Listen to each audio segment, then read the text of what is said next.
100 रोटी वाला ससुराल। सुनो जी, मुझे तो शीतल की बड़ी फिक्र रहती है। उसका ध्यान तो बस घर के बाहर दोस्तों के साथ घूमने फिरने में ही रहता है। उसे कुछ बोलो तो एक नहीं सुनती। मैं तो कहती हूँ इसकी जल्दी शादी वादी करवा दो, वरना लड़की हाथ से निकल जाएगी। तुमसे ज़्यादा चिंता है मुझे शीतल की शादी की। कल ही वो रामपुर वाले मौसा जी को फ़ोन भी किया था। बता रहे थे एक लड़का है नज़र में। उनका अपना घर है और लड़का भी अच्छा है। अरे तो फिर बस बात चलाओ ना, एक बार देखे तो सही लड़का और घर बार कैसा है। कौन से लड़के की बात चल रही है यहाँ? तुम्हारी शादी की बात चल रही है बेटी। अब तुम्हारी शादी की उम्र हो रही है तो लड़का तो देखना पड़ेगा ना। उफ़ो, मुझे अभी नहीं करनी शादी वादी।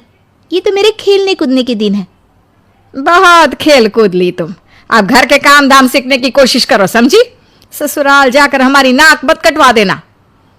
सब्जी काटनी तो आती नहीं इसको, तो नाक ही कटवाएगी। अरे मैं इसे शादी तक अच्छे से सब सिखा दूंगी। आप तो बस उस लड़के से इसकी शादी के बाद चलवाओ। कुछ दिनों बाद कुणाल और उसकी माँ शीतल को देखने घर आते हैं। कुणाल दिखने में बड़ा ही स्मार्ट होता है। शीतल तो उसे देखती ही रह जाती है। देखो जी, हमारी कोई डिमांड तो है नहीं, बस हम चाहते हैं कि लड़की घरेलू हो, घर के सारे कामकाज संभाल ले। अब आपके परिवार में तो बस 3 ही लोग हैं, पर हमारा तो खूब भरा पूरा परिवार है। बाकी हमें लड़की के घूमने फिरने दोस्तों से मिलने से कोई दिक्कत नहीं है। घर का काम करने के बाद जो चाहे सो करे। अरे वाह, ये तो इतने बढ़िया लोग हैं।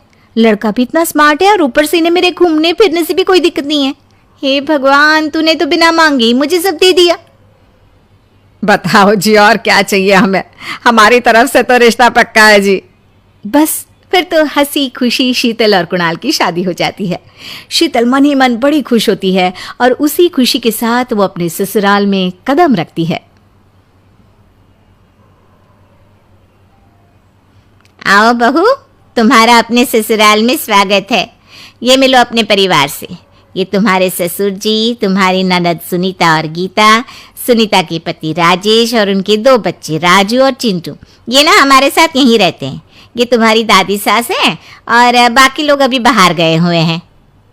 इतने सारे लोग, ये सब यहीं रहते हैं इस घर में? अरे अभी तो मेरे देवर देवरानी और उनके 3 बच्चे यहाँ नहीं है। उसके मायके में भी शादी थी ना, तो बस वहीं गई है। कल तक आ जाएंगे। हे भगवान, ये घर है या धर्मशाला? ये सब एक साथ इस घर में कैसे रहते हैं? मुझे तो पता ही नहीं था इनका इतना बड़ा परिवार है। अब समझी कि कोई डिमांड क्यों नहीं की इन्होंने। ये सब चाल चले मेरे साथ। अरे बहू, खड़े खड़े क्या सोच रही हो? चलो अपने कमरे में जाकर आराम करो। जी माँ जी। अगले दिन शीतल का ससुराल में पहला दिन होता है। शीतल रसोई में जाकर सबके लिए खीर बनाने लगती है। तभी उसके ननद सुनीता आती है। अरे वाह भाभी, आज क्या बना रही हो? बस दीदी, आज वो पहली रसोई है ना, तो खीर बना रही थी। अरे भाभी, ये खीर वीर रहने दो। घर में 4 लोगों को शुगर है और कुछ लोग मीठा ही नहीं खाते। आप ना सीधा खाना ही बना दो। क्या फ़र्क पड़ता है मीठा बने या नमकीन? बस बहू के हाथ की पहली रसोई होनी चाहिए ना। जी दीदी, तो फिर मैं खाना ही बना देती हूँ। आप बता दो खाने में क्या बनेगा? बस सिंपल सी कोई सब्जी बना दो, जैसे आलू गोभी या आलू मटर, और उसके साथ रोटियां सेक दो। हमारे परिवार में अब तुम्हें मिलाकर पूरे 20 लोग हो गए हैं। 15 बड़े और 5 बच्चे। बड़ों की 6 और बच्चों की 2 के हिसाब से रोटी बना देना।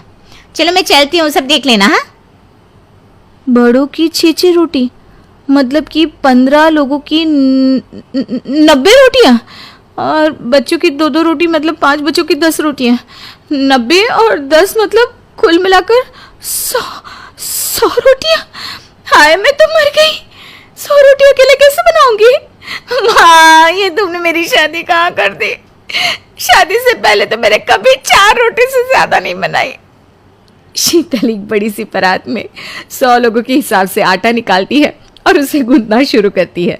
आटा गूंथते गूंथते शीतल के पसीने छूट जाते हैं। उसके बाद बारी आती है रोटी बनाने की। शीतल एक एक करके रोटी बनाना शुरू करती है और 10 रोटी बनाते ही अपनी कमर पकड़ लेती है। हाय, मैं मर गई। मेरी कमर टूट गई खड़े खड़े, और ऊपर से इतनी गर्मी। मैं 100 रोटियां कैसे बनाऊंगी? अरे भाभी, सब बाहर रोटियों का इंतजार कर रहे हैं। जरा जल्दी जल्दी रोटी सेक दो। सब